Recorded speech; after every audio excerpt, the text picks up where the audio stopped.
दीवाना, बलवान, दिल आशना है, दिल ही तो है और रंग जैसी सुपरहिट फिल्में करने वाली दिव्या भारती ने महज 19 साल की उम्र में ही इस दुनिया को अलविदा कह दिया था। छोटे से फिल्मी करियर में दिव्या ने करीब कई फिल्में की थी। दिव्या भारती की मौत की गुत्थी आज तक सुलझ नहीं पाई है। लोगों के मन में आज भी यही आशंका है कि दिव्या की मौत हत्या थी या फिर आत्महत्या। दिव्या ने साल 1992 में फिल्म विश्वात्मा से बॉलीवुड डेब्यू किया था। इस फिल्म में दिव्या को एक गाने ने रातों रात फेमस बना दिया था। ये गाना 7 समंदर पार में तेरे पीछे पीछे आ गई था। इस गाने की हिट होते ही दिव्या को लगातार 10 फिल्में मिल गई थी। दिव्या बॉलीवुड में आने से पहले भी कई तेलुगु फिल्में कर चुकी थी। साल 1993 में दिव्या की सिर्फ 3 ही हिंदी फिल्में रिलीज हो पाईं। ये फिल्में क्षत्रिय, रंग और शतरंज, क्योंकि ये दिव्या की जिंदगी का अंतिम साल था।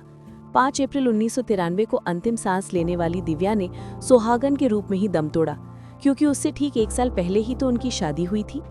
कहा जाता है कि दिव्या भारती जब शोला और शबनम की शूटिंग कर रही थी, तब गोविंदा ने उन्हें निर्देशक निर्माता साजिद नाडियावाला से मिलवाया था। दोनों में प्यार हुआ और शादी करने का फैसला कर लिया। साजिद से शादी करने के लिए दिव्या ने इस्लाम धर्म कबूला। दोनों ने 10 मई 1992 को शादी कर ली थी। कुछ का तो ये तक कहना था कि दिव्या की आकस्मिक मौत के पीछे साजिद का हाथ था। कुछ लोगों ने इसे आत्महत्या, तो किसी ने एक्सीडेंट, तो किसी ने पति की साजिश बताया। कई सालों तक तहकीकात करने के बावजूद पुलिस नतीजे पर नहीं पहुंच पाई और 1998 में केस बंद कर दिया गया।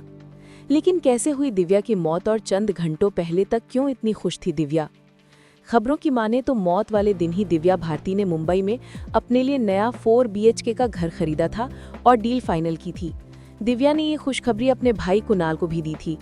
दिव्या उसी दिन शूटिंग खत्म करके चेन्नई से लौटी थी। उनके पैर में भी चोट थी। रात के करीब 10 बजे होंगे जब मुंबई के पश्चिम अंधेरी वर्सोवा में स्थित तुलसी अपार्टमेंट के 5वें माले पर उनके घर में उनकी दोस्त और डिजाइनर नीता लुल्ला अपने पति के साथ उनसे मिलने आई हुई थी। तीनों लिविंग रूम में बैठे बातों में मस्त थे और ड्रिंक्स चल रही थी। दिव्या और उनके दोस्तों के साथ बातचीत में दिव्या की नौकरानी अमृता भी हिस्सा ले रही थी। रात के करीब 11 बज रहे थे। अमृता किचन में कुछ काम करने गई तो नीता अपने पति के साथ टीवी देखने में व्यस्त थी। इसी वक्त दिव्या कमरे की खिड़की की तरफ गई और वहीं से तेज आवाज में अपनी नौकरानी से बातें कर रही थी। दिव्या के लिविंग रूम में कोई बालकनी नहीं थी, लेकिन एकलौती ऐसी खिड़की थी जिसमें ग्रिल नहीं थी। उसी खिड़की के नीचे पार्किंग की जगह थी जहां अक्सर कई गाड़ियां खड़ी रहती थी। उसी दिन वहां कोई गाड़ी नहीं खड़ी थी। खिड़की पर खड़ी दिव्या ने मुड़कर सही से खड़े होने की कोशिश कर रही थी कि तभी उनका पैर फिसल गया। दिव्या सीधे नीचे जमीन पर जाकर गिरी। 5वें माले से गिरने के कारण दिव्या पूरी तरह खून में लथपथ थी। उन्हें तुरंत ही कूपर अस्पताल ले जाया गया, लेकिन अफसोस तब तक देर हो चुकी थी। अस्पताल के इमरजेंसी वार्ड में दिव्या ने दम तोड़ दिया। 5 साल तक इन्वेस्टिगेशन करने के बावजूद पुलिस को कोई ठोस वजह नहीं पता चली। ये गुत्थी आज तक सुलझ नहीं पाई है कि दिव्या की मौत हत्या थी या आत्महत्या। दोस्तों, आपको हमारी वीडियो कैसी लगी कमेंट करके बताएं। अगर आप हमारे चैनल पर नए हैं तो चैनल सब्सक्राइब करें और बेल आइकॉन दबाना ना भूलें।